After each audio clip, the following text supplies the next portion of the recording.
આગળ સમાચારો તરફ નજર કરીએ તો અમરેલી જિલ્લાના રાજુલા શહેરમાં સમસ્ત મુસ્લિમ સમાજ દ્વારા ગાય માતાને રાષ્ટ્રમાતાનો દરજ્જો આપવા માંગ સાથે પ્રાંત અધિકારીને આવેદનપત્ર પાઠવવામાં આવ્યું। આસ્થા સન્માન કાર્યક્રમ અંતર્ગત યોજાયેલી આ રજૂઆતમાં મોટી સંખ્યામાં મુસ્લિમ સમાજના આગેવાનો અને સભ્યો પ્રાંત કચેરી ખાતે એકત્રિત થયા હતા। રાજુલા સમસ્ત મુસ્લિમ સમાજના પ્રતિનિધિઓએ પ્રાંત અધિકારીને આવેદનપત્ર સુપરત કરી ગાય માતાને રાષ્ટ્રમાતાનો દરજ્જો આપવાની માંગણી કરી હતી। સમાજના આગેવાનોનું કહેવું હતું કે ગાય માત્ર એક પશુ નથી, પરંતુ તે આસ્થા, શ્રદ્ધા અને ભારતીય સાંસ્કૃતિક પરંપરાનું મહત્વપૂર્ણ પ્રતીક છે।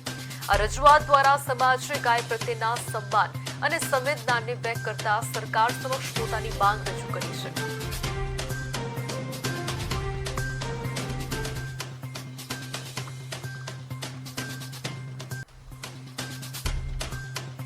અમરેલી જિલ્લાના રાજુલા ગામે આજે મુસ્લિમ સમાજ દ્વારા ગાય માતાને રાષ્ટ્રીય માતાનો દરજ્જો મળે તે હેતુથી આખા દેશમાં જ્યારે એક માંગ છે, ત્યારે અમારી પણ એક લાગણી અને માંગણી છે કે ગાય માતાને રાષ્ટ્રીય માતા તરીકે જાહેરાત કરે એવી અમારી બધા મુસ્લિમ સમાજની માંગણી છે। અમરેલી જિલ્લાના રાજુલા ગામે આજે મુસ્લિમ સમાજ દ્વારા ગાય માતાને રાષ્ટ્રીય માતાનો દરજ્જો મળે તે હેતુથી આખા દેશમાં જ્યારે એક માંગ છે, ત્યારે અમારી પણ એક લાગણી અને માંગણી છે કે ગાય માતાને રાષ્ટ્રીય માતા તરીકે જાહેરાત કરે એવી અમારી બધા મુસ્લિમ સમાજની માંગણી છે।